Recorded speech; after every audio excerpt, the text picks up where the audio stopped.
Whoa, have you seen that Gigantamax Battle Royale animation by TerminalMontage? That I helped write. Well, if not, do yourself a favor and watch that first, link in the description and up here. It's way better than this video. But hey, I'm Lockstin and I'm cool. Trust me, I've worked with TerminalMontage. I've watched a Scott the Woz video, and that's like 2 out of 3 cool. Now all I need to do is get over myself. So, in this video, I'm going to explain what happened and perhaps why, and I say perhaps here because figuring out how this particular battle royale should play out wasn't as straightforward this time around.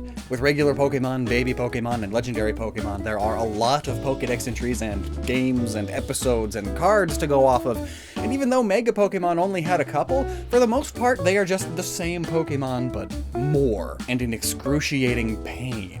And I suppose Gigantamax is also just kind of more of them, but like a lot more. But there are conflicting bits of evidence about whether they are actually the size of this, or if it's all a magical illusion of sorts.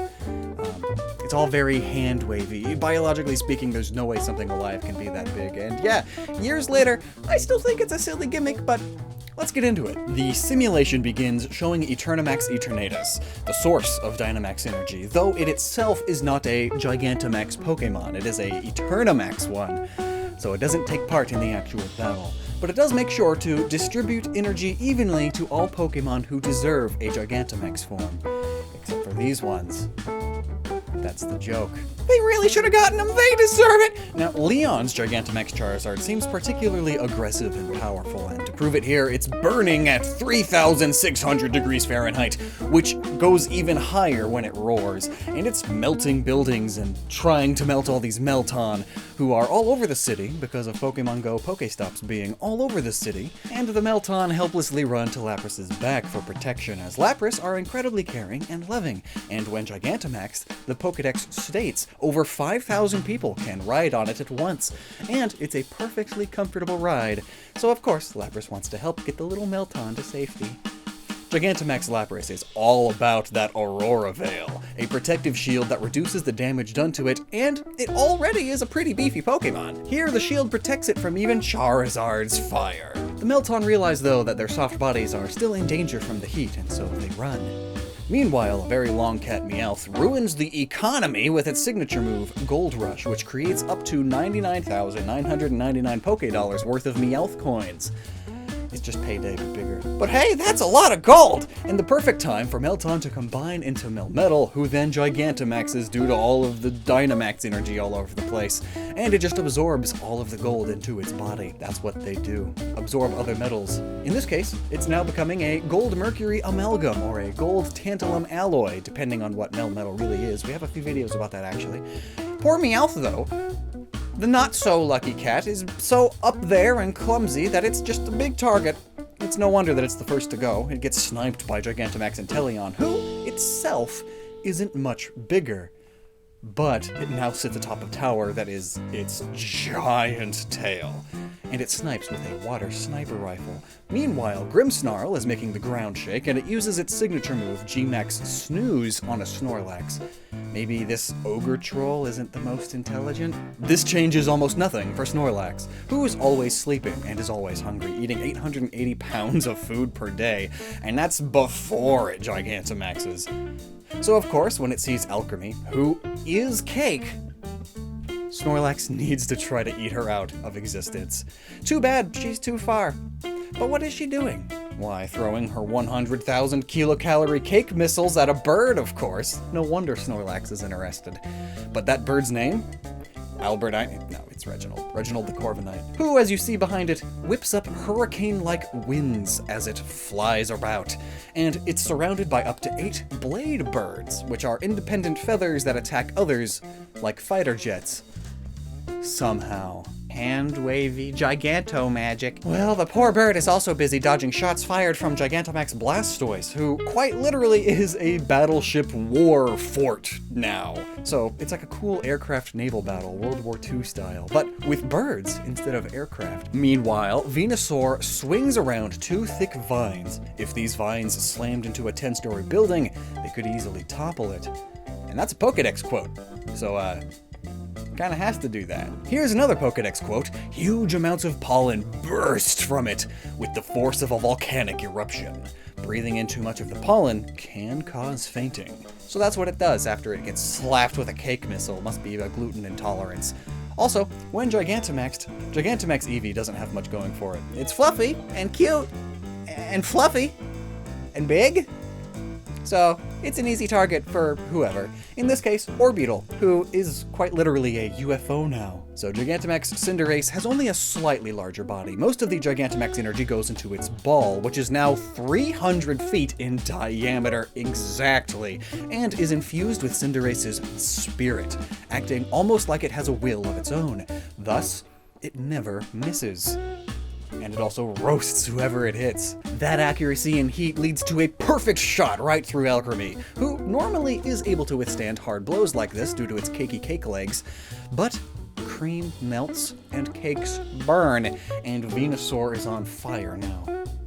Good thing Corviknight is agile and dodges Cinderace's ball though, but remember, it never misses. So it turns around. The Pokedex specifies for us that Snorlax is one of the biggest of the Gigantamaxed Mon, stating it is the size of a mountain.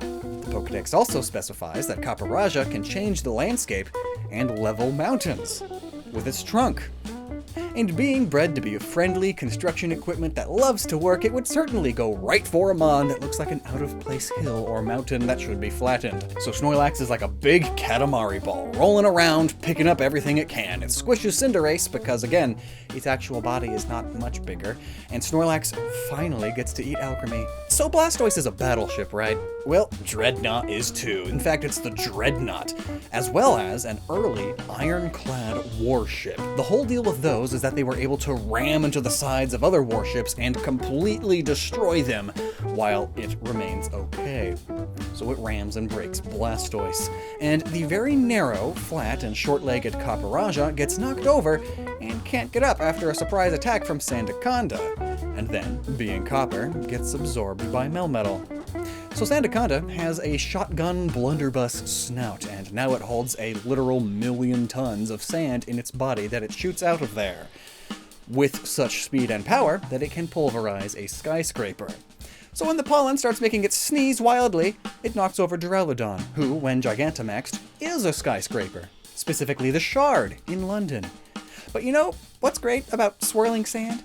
If you make it hot, you start to get glass. So here's Centiskorch, who, when attacking, makes the shape of a heater coil. And here's Colossal, who's both a coal mine and a coal furnace.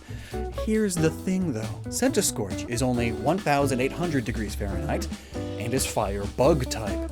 Colossal? 3,600 degrees Fahrenheit and fire rock. So clearly, there's an advantage there, both in temperature and that 4 times weakness to rock that Centiskorch has. So it has no chance against Max Rockfall.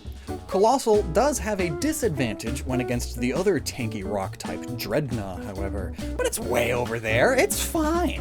So I didn't know that Dreadnought could do that until the anime did it. And it's hilarious, right? Also, Dreadnought's signature G-Max move is Stone Surge, which blasts water so hard it destroys the surrounding ground and rocks and forms stealth rocks, so broken rock shards all over the place. Perfect for blasting right through Colossal. Oh hey, here's the ape! Gigantamax Rillaboom, like the other starters, isn't much bigger itself, rather its accessories are bigger. In this case, it has an entire drum set made out of trees that it uses to control giant tree roots underground with music, which it does here to restrain Colossal and shove a tree in its mouth, King Kong vs. Godzilla style. Dreadnought is also an alligator snapping turtle though, so it's no big deal. And what's this? Tyranitar's arch nemesis, Duraludon? This whole scene plays out exactly like the King Kong and Godzilla fight against Mechagodzilla. But oh no! Without the drum set, Gigantamax Rillaboom isn't much different from regular Rillaboom, so he does the monkey— Wait, no. Don't shoot the gorilla! Well, at least Inteleon gets what's coming to it. Big, tall, narrow tail tower. How perfectly snippable by Kingler, who has a bubble beard that makes it look a bit like Santa. According to the Pokedex, those bubbles are strongly alkaline, which is the opposite of acidic, but the fun fact is that anything too far in either direction will burn or melt things. Or you. So, any opponents hit by them will have their bodies quickly melted away, says the Pokedex. Seeing as bubbles float and spread out all over the place, and Butterfree is a big floating slow target with highly sensitive wings, all it takes is a small burn and it goes down Mothra style. Pathetically. Elsewhere, Rapid Style Urshifu has been dealing chip damage to the fat-as-heck Snorlax, whose G-Max move, Replenish, has a 50% chance of restoring any berries it's eaten already. Good old already eaten leftovers. Gross. So, this whole bit with Charizard. According to Gigantamax Gengar's Pokedex entries, rumor has it that its gigantic mouth leads not to its body, filled with cursed energy, but instead directly to the afterlife. And it lays traps, hoping to steal the lives of those it catches. If you stand in front of its mouth, you'll hear your loved ones' voices calling out to you. It's a common ghost trope, luring the living into traps by showing them illusionary things that they want, or a loved one calling out to them. Oh yes, Daddy, come here. I didn't die in a car crash. I'm just through this doorway that wasn't here a second ago. Please, I need a hug. And then they eat you. It's that. And Charizard is like the ultimate overrated Pokemon. Like, everyone at Game Freak loves it, and every other person in the fandom loves it, and Charizard cards are extremely valuable because of how much everyone loves it, and it's every normie's favorite Pokemon, etc., etc. It's the easiest one to make fall for this trap. Straight to the afterlife. Eevee 2.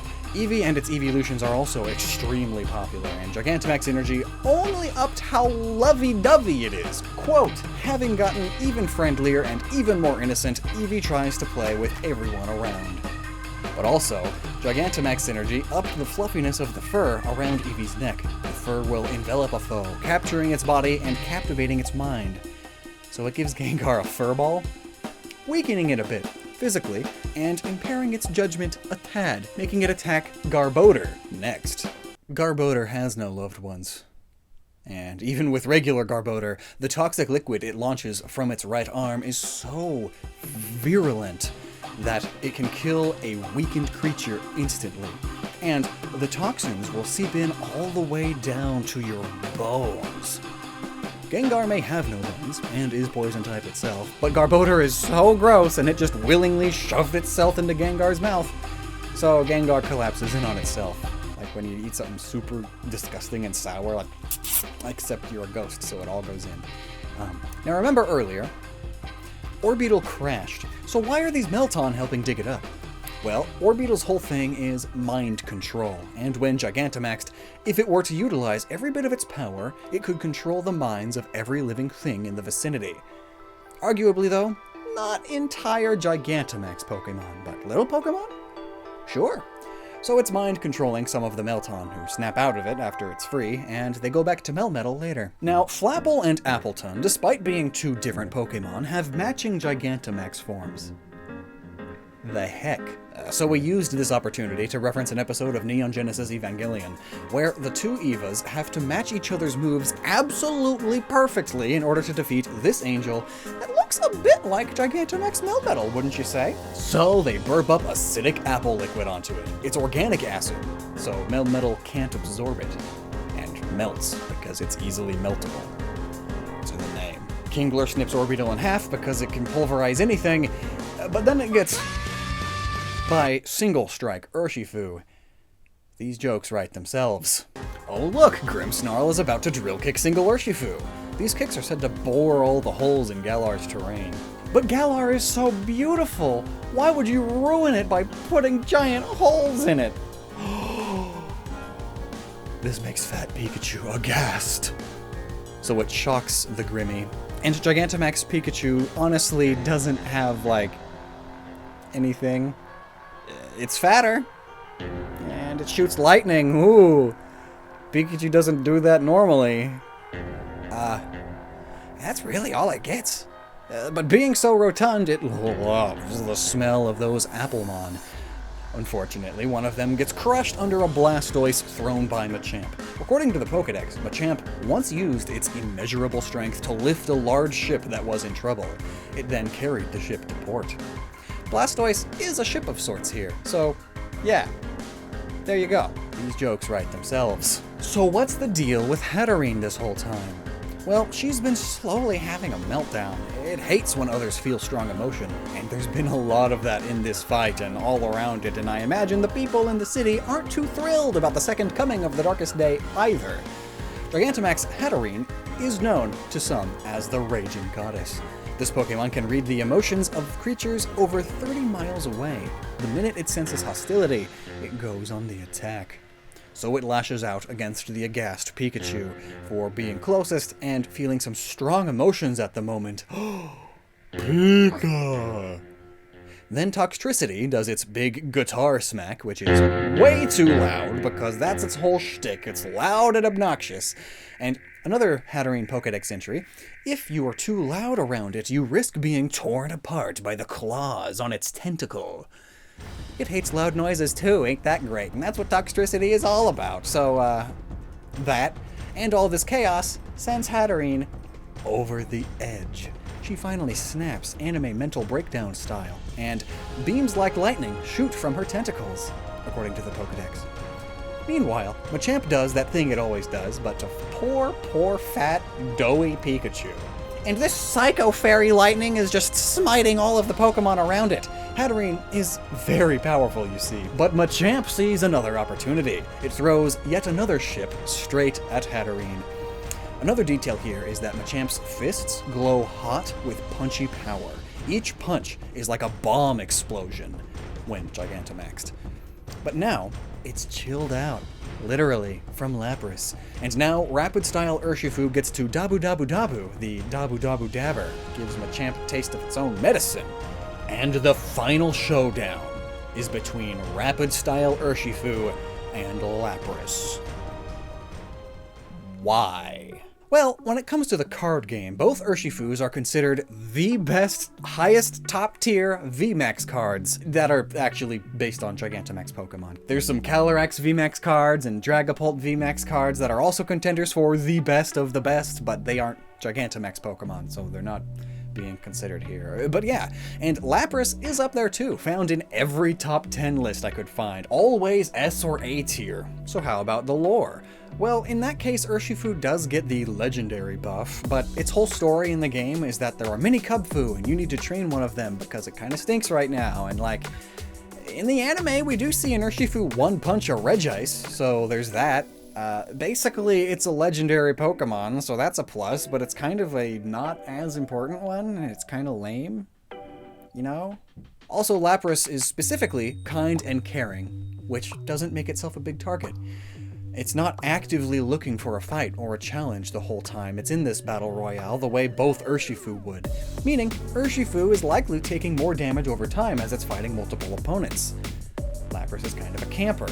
So now, how about the game specifically? Well, Rapid-style Gigantamax Urshifu does have a slightly higher stat total, and a fighting type advantage over Lapras. However, Gigantamax Rapid-style Urshifu's most powerful signature move is Water type, which Lapras resists. On top of this, in the competitive meta that allows Gigantamax Pokemon for some reason, Gigantamax Lapras is generally believed to be the most powerful and useful of all of the Gigantamax Pokemon.